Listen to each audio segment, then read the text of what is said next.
Good morning. Welcome back to the Obsidian Mirror podcast installment for the new moon in Taurus. My name is Cynthia.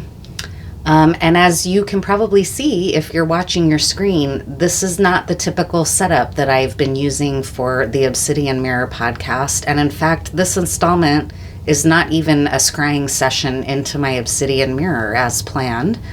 And I'm just going to go ahead and get into that right now. What you can see here are 3 ink blot cards. And my original intent for this podcast was to also include other types of scrying and divination.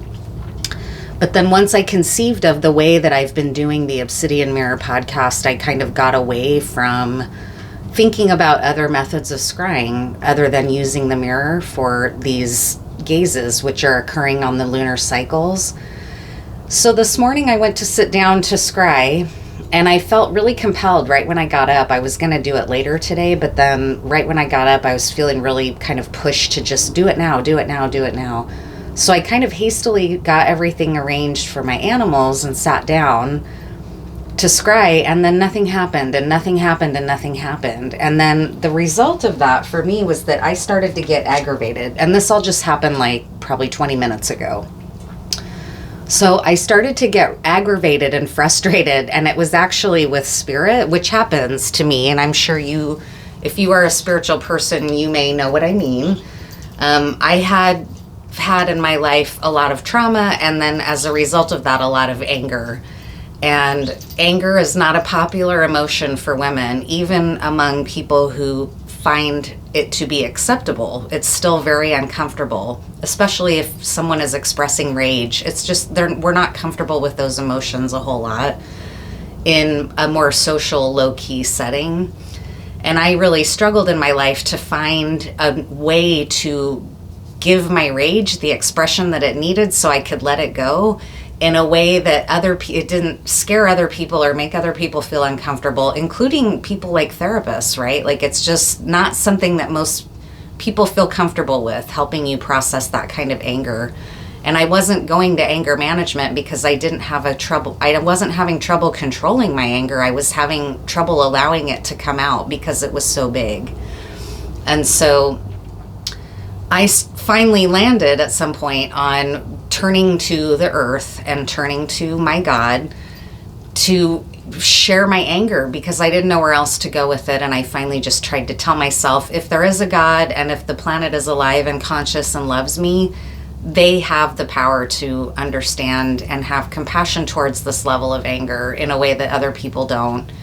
So I'm just going to process it in solitude. And that's what I did. So that's a long-winded story here, because this morning as I sat down to scry and nothing was happening, I got pissed, and right away, because I run impatient and a little reactive at times still, I was kind of bitching at God, like, why, or my guides or whoever, right? Like some sort of higher guidance that helps me know that, and whose nudges I follow. So I was like, why were you rushing me then? Like, I wasn't going to do the scrying session, and then you urged me to do it, and then I sat down to do it, and I don't see anything. And I was just really frustrated, and I was like, I don't want to be jerked around, including by you. These are the things I was saying to God, like, people jerk you around enough. And I was like, I don't want you jerking me around too. I'm frustrated. I just got up. I'm trying to listen and do what you're suggesting, and then you jerk me around, and I don't see anything in the mirror. And I was just getting all in a twist, and I was kind of simultaneously annoyed with myself, like, my God, just calm down. Like, this is just a scrying session. It's not, just get a grip, breathe. So I come sit down at my little table here, and all of a sudden it became clear. And this was all within like probably a 5-minute span of time, where I sat down, saw my ink blot cards, and then it was like this big flood of like, do this. And so I'm just paying attention to it. It was not my idea to do ink blot scrying. It came as a result of that kind of stuff. So I just think that kind of thing is neat to share. And now here we are to these 3 ink blots that I pulled today for the new moon in Taurus. And the way that I did this is that I pulled them one by one, where I pulled all three at the same time, but then I only gazed into one at a time until I finally finished with the third, and then I laid them all out and gazed a little bit together to see any relationships between the three cards. So this is brand new. I've never tried this before. This is all kind of just going on instinct and not any kind of decision making here, but I got a really beautiful scrying session out of it, and I'm so grateful. And I'm grateful to Spirit and my guides for hearing me pray in my angry prayer way, because they teased me a little bit to be like, okay, take it easy, as I was sitting down in this kind of frustrated anger. I could feel them kind of being like, I know, take it easy. And then they showed me my deck of ink blot cards and was like, do this for your gaze, not the mirror. So that's fine. I'd have no idea why, but I find it interesting. And now I'm just going to share with you what I scryed into with these three cards, because I've already done the session. I'm not doing it right now. I already did it. But I figured I'll show you the cards, because that's something I don't do with the mirror, because an obsidian mirror is a portal, and I don't think it's wise or respectful to be showing it when I'm doing my scrying sessions. So I don't. I do the session and then I record it after the fact. And so that's what happened here too. So the first gazes that I experienced, and I would encourage you, if you can and want to and have the capacity, you can zoom in and see about scrying into these along with me if you want. I don't know what that's like. I don't know what would happen, if anything, but it's interesting.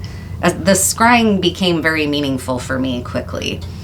So the first images I saw as I gazed into the first card were images of the lunar cycle. And you can see this in people's time-lapse photography or someone's tattoo, where it shows all the phases of the moon in a line, like in a linear sequence. And so I saw the lunar cycle first, and then I saw pumping hearts.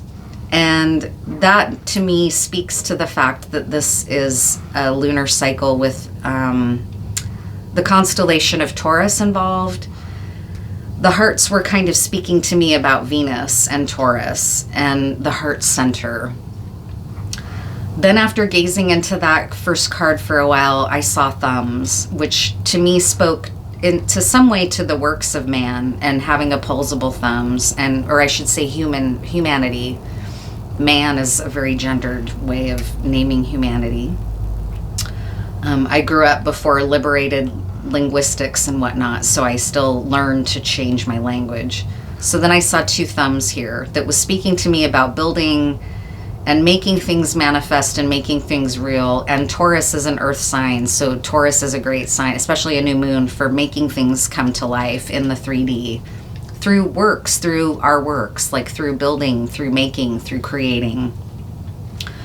Then as I gazed into those thumbs and the hearts and the lunar cycle for a while, as that energy was kind of settling in, the next image that it showed me, based on this kind of heart center, Taurus, Venus, heart, lunar energy, all of a sudden became pretty graphic. It turned into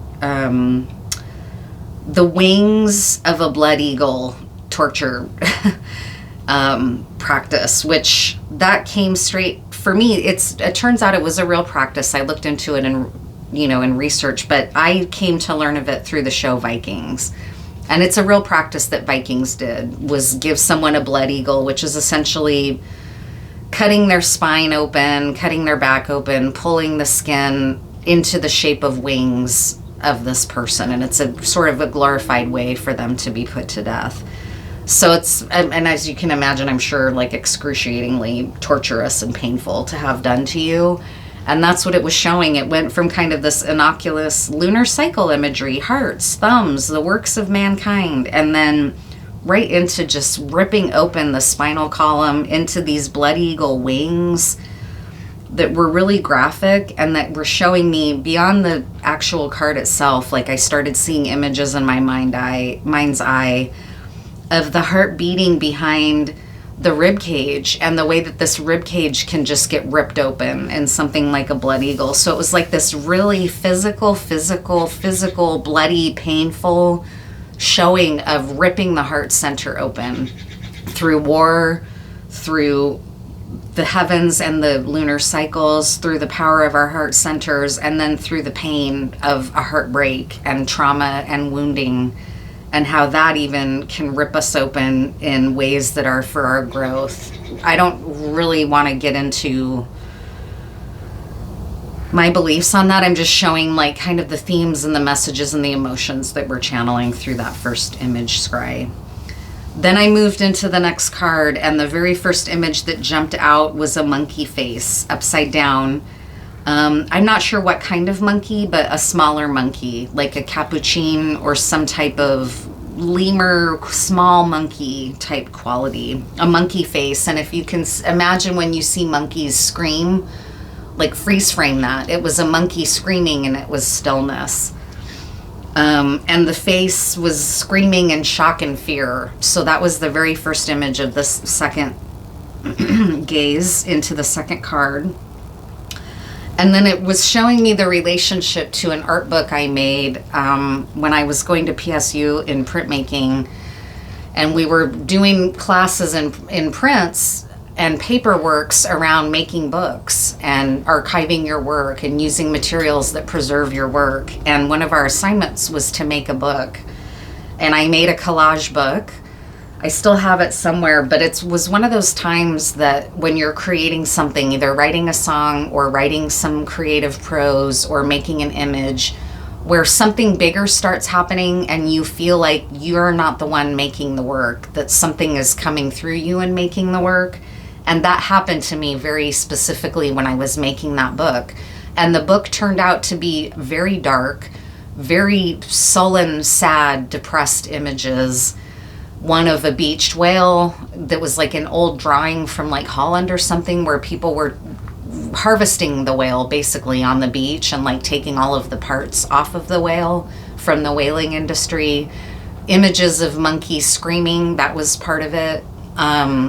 A lot of darkness and smoke and just really dark imagery. It's something not typical of my work at all. But it was very much like anguish about the sorrows of the planet. And I remember my class really liking it, but also being like, wow, this is a departure from your work. And I was like, yeah, I remember even saying at the time, I don't know where it came from. I don't feel even like a lot of memory of making this work. And that's true to this day. I really don't know where all of that work came from. It's work that's a little uncomfortable to look at. It's not very pleasant. It's not some kind of work that you would display in your warm, loving home. It's pretty dark, right? And so anyways, it's not that I shy away from dark work, but they were just not themes that I typically worked in, the ones that came out in this book. So that came through, a lot of dark, screaming monkey face. I think this is related to the harms that are caused by industry. It went right into, away from that monkey face, into, again, an image that was in the last scrying session through the mirror gaze that I did of a woman's breasts that were sparkling with pink and orange flame. They were very beautiful. And these breasts came through here again. Pink and orange breasts shimmering here in the second card.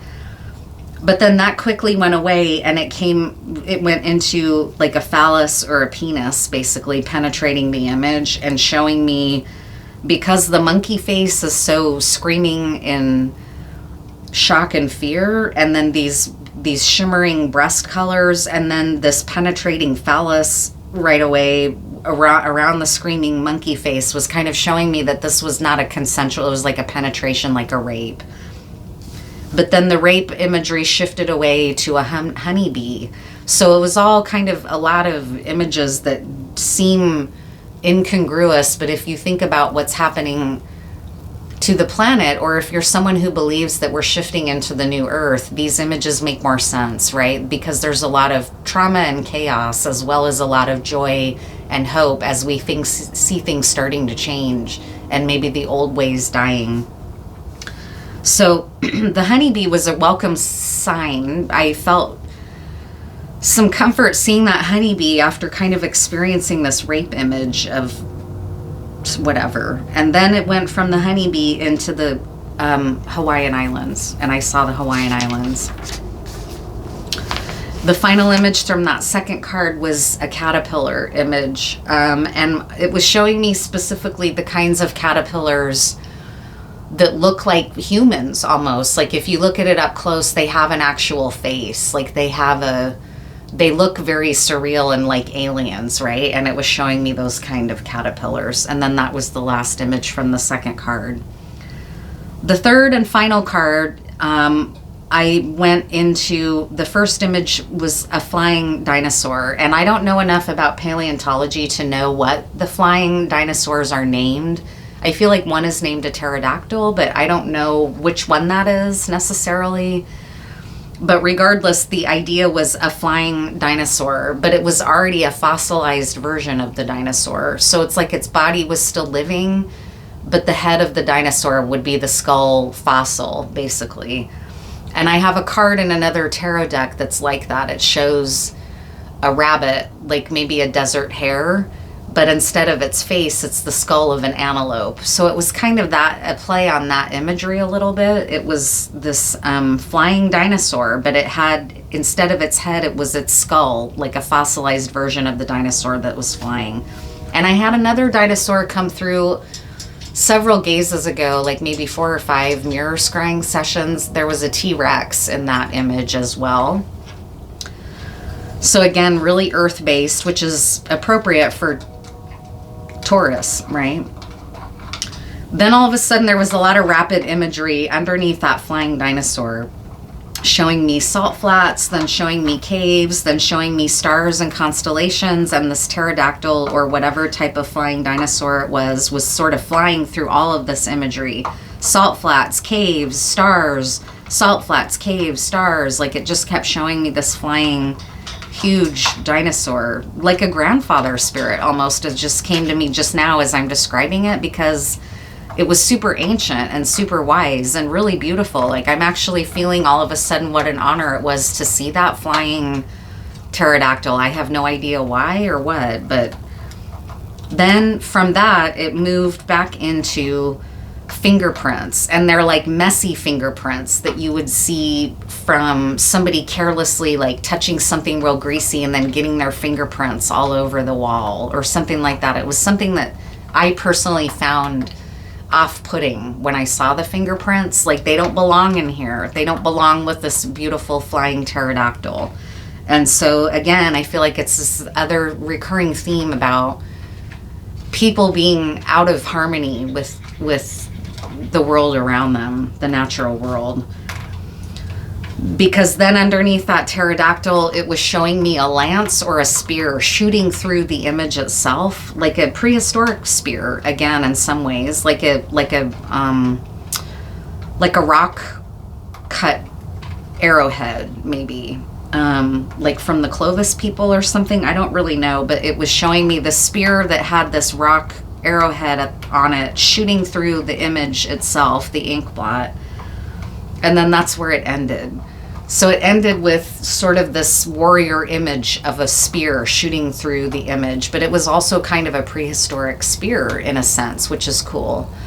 So that's where the gaze ended, and I'm going to leave it there. I'm not going to try to add too much more to it, because my intent has always been not to apply my own interpretations to this. It's a dance, because I also feel emotions and sensations, and it will show me things from my own life so that I understand what to say about the experience that I'm seeing. So it's hard to keep my interpretations out of it at times, or interpret their session just for myself. So I'm really trying not to do that. I'm trying to just allow these archetypes to come through, and you can make of them what you will. I think they're beautiful, incredible physical archetypes, given that this is a new moon in Taurus. I was doing something that was very flight, air, and water-based around kind of scrying my obsidian mirror gazes, and this was sort of like demanding that I get really physical. Not that this mirror itself is not physical, but this is different. It just wanted to be different, and so I went with it, and that's that. So I want to thank you so much, and I'll see you in the next gaze, and I appreciate you being here. I'm open to any kind of feedback as well. Take care.